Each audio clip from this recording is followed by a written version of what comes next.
Kita beralih ke sorotan lain, saudara. Proses evakuasi dan pengangkatan puing runtuhan bangunan pondok pesantren dilanjutkan dengan menggunakan eskavator breaker setelah sebelumnya menggunakan crane.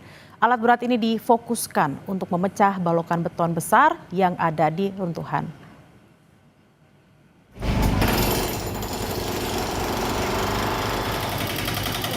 Setelah menggunakan crane sejak Kamis siang kemarin untuk mengangkat puing besar runtuhan, proses evakuasi tim SAR dilanjutkan dengan menggunakan eskavator breaker sejak pukul 1 dini hari tadi untuk memecah belahan beton yang menghalangi akses evakuasi.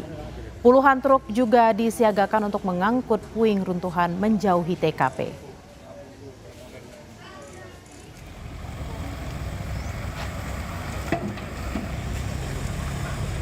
Jumat pagi ini, saudara, 3 korban ambruknya bangunan pondok pesantren Al-Khozini, Sidoarjo, Jawa Timur berhasil dievakuasi.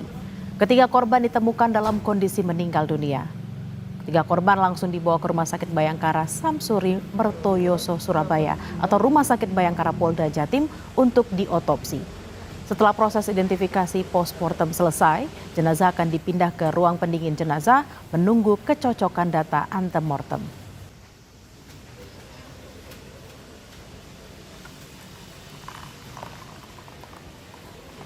Lalu bagaimana proses evakuasi korban dan juga penanganan korban meninggal? Kita tanyakan pada dua tim jurnalis Kompas TV. Ada jurnalis Kompas TV Alfian Rahman dan juru kamera Cilmi Ardianto Fani di lokasi pondok pesantren Al-Khozini, dan juga Andi Mas Budi serta juru kamera Ismail Hasan di Rumah Sakit Bayangkara Surabaya. Kita ke Alfian terlebih dahulu. Alfian, untuk evakuasi alat berat sudah dilakukan sejak kemarin hingga saat ini. Bagaimana progresnya? Adakah tantangan yang ditemui tim pencarian?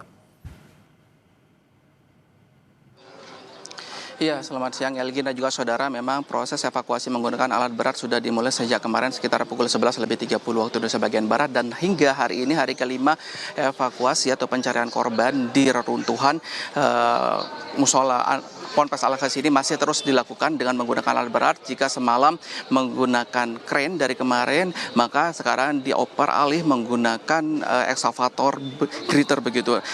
Juru kameramen saya, Cilmi Ardiantovani, akan menunjukkan pada Anda langsung. Ini proses di salah satu sisi yang ada di Ponpes Al-Khozini, dekatnya dengan TKP kejadian begitu. Di sini memang sudah bersiap begitu. Ada beberapa alat berat seperti ekskavator dan juga ada kren yang masih terus disiagakan dekat dengan lokasi kejadian.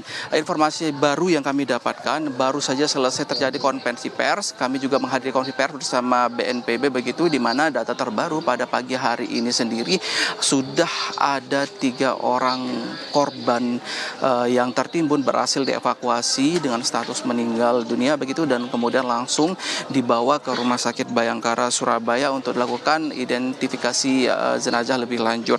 Sementara dari yang kami dapatkan, data sementara, sekali lagi data sementara Elgi dan juga saudara, hingga saat ini sudah ada 111 orang korban, baik itu yang meninggal maupun yang selamat, yang sudah berhasil dievakuasi oleh tim SAR gabungan, tidak hanya dari tim SAR Surabaya namun juga dari berbagai macam SAR yang lainnya.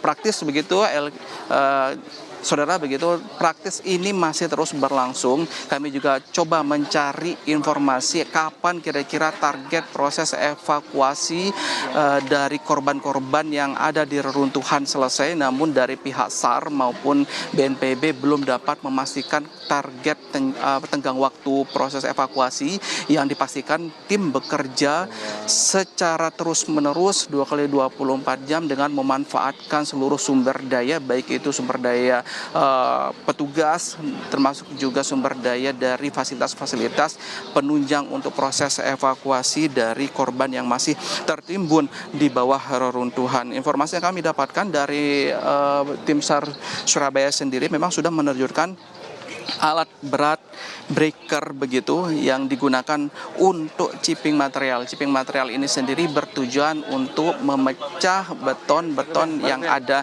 di reruntuhan, kemudian didistribusikan atau diangkut menggunakan drum truck yang sudah memang disediakan lebih awal. Ternyata sebanyak 30 lebih drum truck ini secara silih berganti datang mengangkut hasil dari chipping yang dilakukan oleh petugas di lapangan, dan kemudian untuk proses evakuasi evakuasi lebih lanjut. Ini untuk mempermudah nanti pendataan kiranya masih ada korban yang tertimbun di dalam. Begitu, Elgin. Terima kasih Alfian. Berikutnya kita ke Rumah Sakit Bayangkara, ada Andi Mas Budi dan juru kamera Ismail Hasan. Selamat siang Andi Mas. Andi Mas, ada 2 jenazah yang tiba. Apakah pihak keluarga korban telah datang?